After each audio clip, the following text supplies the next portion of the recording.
अस्सलाम वालेकुम जी, this is सदाकत अली। आज की मेरी प्रेजेंटेशन उन लोगों के लिए जो पुर्तगाल के अंदर हायर एजुकेशन का प्लान बना रहे हैं in the form of masters and PhD. अगर मैं प्रेजेंटेशन के कंटेंट की बात करूं तो इसके अंदर मैं 8 टॉपिक्स जो हैं वो उसको कवर करूंगा। नंबर 1 पे पुर्तगाल के अंदर जो बेस्ट यूनिवर्सिटीज़ हैं वो कौन कौन सी हैं।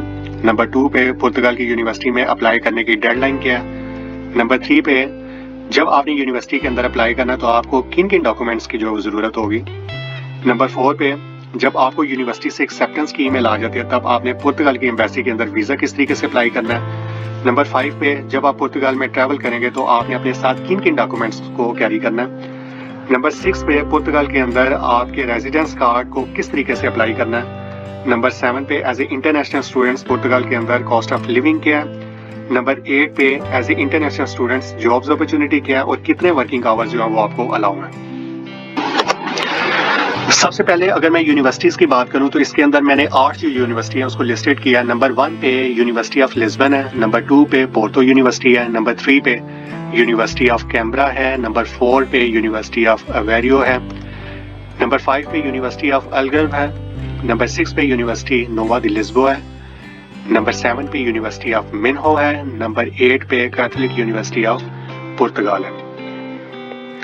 इन तमाम यूनिवर्सिटी के अंदर कौन कौन से कोर्सेज हैं जिसमें आप एज ए मास्टर्स और एज ए पीएचडी अप्लाई कर सकते हैं। अगर कोर्सेज की बात की जाए तो फैकल्टी ऑफ आर्किटेक्चर है, फैकल्टी ऑफ फाइन आर्ट्स है, faculty of science, faculty of nutrition and food science, faculty of sport, faculty of law, faculty of economics, faculty of engineering, faculty of pharmacy, faculty of art, faculty of medicine, faculty of dental medicine, faculty of psychology and education science, faculty of biomedical science.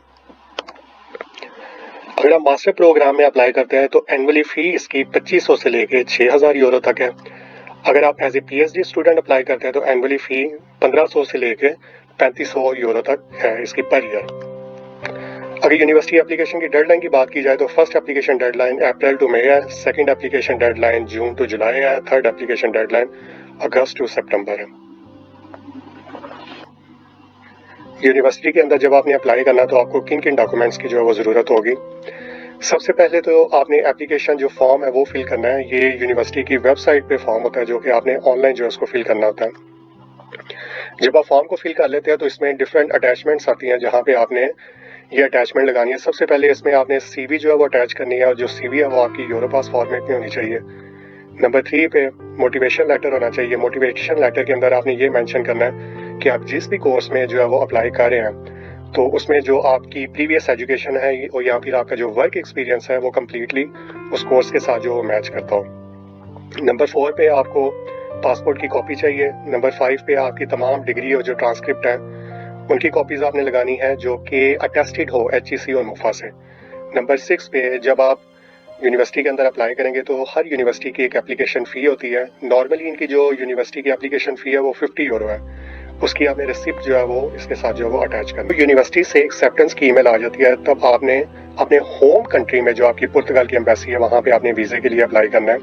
इसमें मैं एक चीज़ clear करना चाहूँगा कि हर country के अंदर जो पुर्तगाल की एम्बेसी है उसमें जो कुछ डॉक्यूमेंट्स हैं वो वेरी कर सकते हैं, लेकिन मोस्टली जो कॉमन डॉक्यूमेंट्स हैं वो जो है वो सेम है। अगर कॉमन डॉक्यूमेंट्स की बात की जाए तो सबसे पहले जो है वो आपका वैलिड जो है वो पासपोर्ट होना चाहिए जिसकी एक्सपायरी मोर देन जो है वो 6 मंथ होनी चाहिए और एक पेज उसमें जो है वो ब्लैंक होना चाहिए जिसमें आपका जो वीज़ा जो है वो स्टैंप होगा। नंबर 2 पे आपका जो पासपोर्ट है उसकी कलर्ड कॉपी जो है वो आपको चाहिए।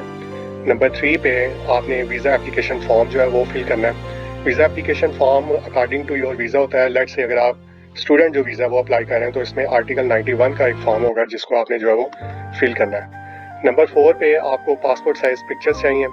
पासपोर्ट साइज पिक्चर जो है वो specially according to Schengen guideline के मुताबिक जो है वो आपकी पिक्चर जो है वो होनी चाहिए। नंबर 5 पे यूनिवर्सिटी जो आपको एक्सेप्टेंस लेटर देती है वो आपको चाहिए। नंबर 6 पे आपने जो है आपको बैंक स्टेटमेंट चाहिए जिसमें इतनी अमाउंट हो जो कि जस्टिफाई हो कि आप जितना भी ड्यूरेशन वहाँ पे पुर्तगाल में रहेंगे आप अपने तमाम एक्सपेंस को जो है वो वहाँ पे जो है वो उसको ये मीट करती हो।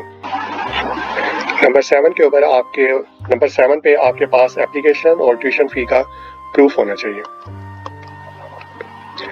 नंबर 8 पे आपको पीसीसी चाहिए। ये पीसीसी आपका मुफा से पुर्तगाल एम्बेसी से टेस्ट होना चाहिए। नंबर 9 पे जो आपकी ट्रैवल इंश्योरेंस है वो आपको चाहिए। नंबर 10 पे आपको कंफर्म टिकट चाहिए पुर्तगाल की, और नंबर 11 के ऊपर आपको प्रूफ ऑफ अकोमोडेशन चाहिए।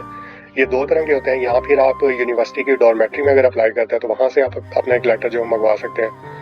अदरवाइज अगर पुर्तगाल के अंदर ऑलरेडी आपका कोई फैमिली मेम्बर है या फिर आपका कोई फ्रेंड है तो उससे आप एज ए इन्विटेशन लेटर जो वो मंगवा सकते हैं। बड़ा इंपॉर्टेंट फैक्टर है कि जब आपने पुर्तगाल में ट्रैवल करना है तो नॉर्मली आपने कौन कौन से डॉक्यूमेंट्स जो है वो अपने साथ जो है वो कैरी करने हैं। सबसे पहले तो जितने भी आपके एकेडमिक डिप्लोमा है, सर्टिफिकेट है, डिग्री, ट्रांसक्रिप्ट, वो ओरिजिनल और साथ उनकी कॉपीज जो है वो आपके साथ होनी चाहिए। नंबर 2 के ऊपर आपके जितने भी आइडेंटिफिकेशन डॉक्यूमेंट्स हैं, लेट से पासपोर्ट उनकी कॉपीज, आपका नादरा का card, family registration card, PCC, अगर आप मैरिड हैं तो मैरिज सर्टिफिकेट आपके साथ जो होना चाहिए, और जो मैरिज सर्टिफिकेट है उसको आपने ऑलरेडी अटेस्ट करवाया हो मिनिस्ट्री ऑफ फॉरेन अफेयर्स से। इसके अलावा फिर यूनिवर्सिटी के डॉक्यूमेंट्स की बात की जाए तो इसमें आपका जो यूनिवर्सिटी का एक्सेप्टेंस लेटर है वो आपके पास होना चाहिए। उसके बाद आपने जितनी भी यूनिवर्सिटी की फ़ी जो पे की है, लेट से आपने एनरोलमेंट फ़ी पे की है या जितनी भी आपने उनकी इंस्टॉलमेंट जो पे की है वो आपके पास जो है उसकी होनी चाहिए। अदर डॉक्यूमेंट्स में आपके पास जो है पासपोर्ट साइज जो वो पिक्चर्स हैं, फिर आपकी जो है टिकट्स हैं, और इसके अलावा आपके ट्रैवल। जब आप पुर्तगाल में आ जाते हैं तो सबसे पहला काम आपने रेजिडेंस परमिट अप्लाई करना होता है। यहाँ पे एक सिटी काउंसिल हॉल होता है जिसको हम सर्फ कहते हैं। यहाँ पे आपने अपना जो कार्ड है उसको अप्लाई करना है। रेजिडेंस परमिट को अप्लाई करने के लिए कुछ कंडीशंस हैं। अगर आप किसी ऐसे कोर्स में रजिस्टर्ड होते हैं जिसका ड्यूरेशन मोर देन 90 डेज है तो आप इस कार्ड के लिए एलिजिबल हैं। अब क्वेश्चन ये है कि जब आप पुर्तगाल में आ जाते हैं तो क्या किसी टाइम इस सर्फ में जाके आप कार्ड के लिए अप्लाई कर सकते हैं? The answer is no. अच्छा, जब आपको वीज़ा इशू होता है तो इस वीज़े के ऊपर एक अपॉइंटमेंट का लिंक होता है। आप इस अपॉइंटमेंट के लिंक को जब आप ऑनलाइन चेक करते हैं तो उस टाइम कंप्लीट इन्फॉर्मेशन जो वो आ जाती है कि आपकी सेफ की अपॉइंटमेंट किस दिन है, उसका टाइम क्या है और वो कौन सी सेफ में जो है वो आपकी अपॉइंटमेंट होगी। जिस दिन आपकी सेफ की अपॉइंटमेंट है, ये कुछ फॉलोइंग डॉक्यूमेंट्स हैं जिसको आपने अपने साथ जो है लेके जाने हैं। सबसे पहले तो स्टूडेंट एप्लीकेशन फॉर्म होगा। ये आप जब वहाँ पे जाएंगे सेफ में तो वहाँ पे आपको एक वो फॉर्म देंगे। अच्छा, ये जो फॉर्म है ये पुर्तगीज लैंग्वेज में होता है। आपने सबसे पहले क्या करना है कि आपने अपने मोबाइल के अंदर एक PDF ट्रांसलेटर जो है उसको जो इंस्टॉल करना है, जो कि एक पुर्तगीज लैंग्वेज से वो इंग्लिश लैंग्वेज में उसको कन्वर्ट करें। उसका ये फायदा होगा कि जब आप उसको कन्वर्ट करेंगे इंग्लिश लैंग्वेज में तो फॉर्म को जो फिल करना जो है वो आपके लिए ईजी हो जाएगा। उसके साथ आपके पास एक NIF नंबर होना चाहिए, NIF नंबर होना चाहिए। नंबर 2 पे वैलिड पासपोर्ट प्लस एक उस पासपोर्ट की कॉपी आपके पास हो। नंबर 3 पे आपके पास पासपोर्ट साइज जो है पिक्चर होनी चाहिए। नंबर 4 पे आपके पास बैंक स्टेटमेंट होनी चाहिए जिसमें वो बैंक स्टेटमेंट आपकी इतनी जस्टिफाई हो कि अगर आपका 1 ईयर या 2 ईयर का जो भी आपका प्रोग्राम है ये उसके तमाम जो एक्सपेंस है उसको जो वो मीट करें। नंबर 5 पे आपके पास प्रूफ ऑफ अकोमोडेशन होना चाहिए। नंबर 6 पे मेडिकल इंश्योरेंस होनी चाहिए। नंबर 7 पे आप अपनी यूनिवर्सिटी से रिक्वेस्ट करेंगे कि आपकी इस दिन सेफ की अपॉइंटमेंट है तो आपको वहाँ से रजिस्ट्रेशन जो है वो यूनिवर्सिटी की रजिस्ट्रेशन, प्रूफ ऑफ रजिस्ट्रेशन जो वो चाहिए। नंबर 8 पे आपने यूनिवर्सिटी के अंदर जितनी भी ट्यूशन फी जो है वो पे की है या आपकी जो एनरोलमेंट फी है वो तमाम की रिसिप्ट जो है वो आपके साथ जो है वो होनी चाहिए।